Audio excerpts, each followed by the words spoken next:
Big boss Malayalam season 7 ആദ്യ ആഴ്ചയിലെ രണ്ടാമത്തെ പണിപ്പുര ടാസ്കിലേക്ക് അക്ബർ ഖാൻ തിരഞ്ഞെടുക്കപ്പെട്ടിരിക്കുന്നു. അതിൻ്റെ വിവരങ്ങൾ ഇങ്ങനെയാണ്. ആദ്യ ആഴ്ച ബിഗ് ബോസ് വീട്ടിൽ വീക്ക്ലി ടാസ്ക് നടക്കുന്നുണ്ടായിരുന്നു. ഭാഗ്യത്തിൻ്റെ പണിപ്പെട്ടി എന്നതായിരുന്നു ടാസ്കിൻ്റെ പേര്. വ്യത്യസ്തമായ കോയിനുകൾ അല്ലെങ്കിൽ വ്യത്യസ്തമായ സ്റ്റോണുകൾ നിറഞ്ഞതായിരുന്നു ആ ഗെയിം. 2 ദിവസമായി പല റൗണ്ടുകളായി ബിഗ് ബോസ് വീട്ടിൽ നടത്തപ്പെട്ടു. ആ ഗെയിമിൽ ഏറ്റവും കൂടുതൽ പോയിന്റുകൾ നേടിയ മത്സരാർത്ഥിയാണ് അക്ബർ. 4-ാം ദിവസം വൈകുന്നേരത്തോടുകൂടി ബിഗ് ബോസ് ഈ ടാസ്ക് അവസാനിപ്പിച്ചു. ആ ഗെയിം പോയിന്റ് അനുസരിച്ച് ഏറ്റവും കൂടുതൽ പോയിന്റ് നേടിയ അക്ബറെ വിജയിയായി പ്രഖ്യാപിച്ചു. മാത്രമല്ല, ഈ ആഴ്ചയിൽ ഇനി പണിപ്പുര ടാസ്കിൽ പണിപ്പുരയിൽ എൻട്രി ചെയ്യാനുള്ള അവകാശം അക്ബറിനാണ് എന്ന് ബിഗ് ബോസ് പ്രഖ്യാപിക്കുകയും ചെയ്തു. എന്നാൽ എന്നാണ് പണിപ്പുരയ്ക്കുള്ളിൽ കയറേണ്ടതെന്നോ എന്താണ് അന്നത്തെ ടാസ്കിൻ്റെ നിബന്ധനകളെന്നോ ഇതുവരെ പറഞ്ഞിട്ടില്ല.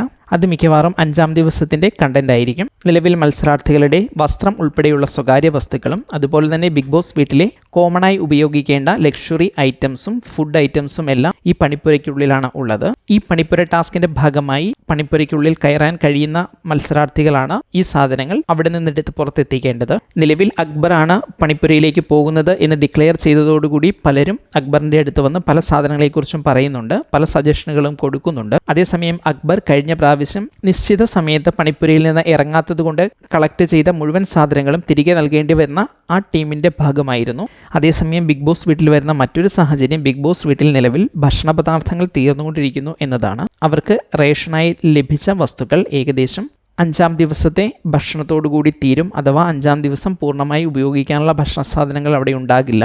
അതുകൊണ്ട് തന്നെ ലക്ഷറി ബഡ്ജറ്റ് അനുസരിച്ച് അവിടെ നിന്നും ഭക്ഷണ സാധനങ്ങൾ എടുക്കണം എന്നാണ് ചിലരുടെ അഭിപ്രായം.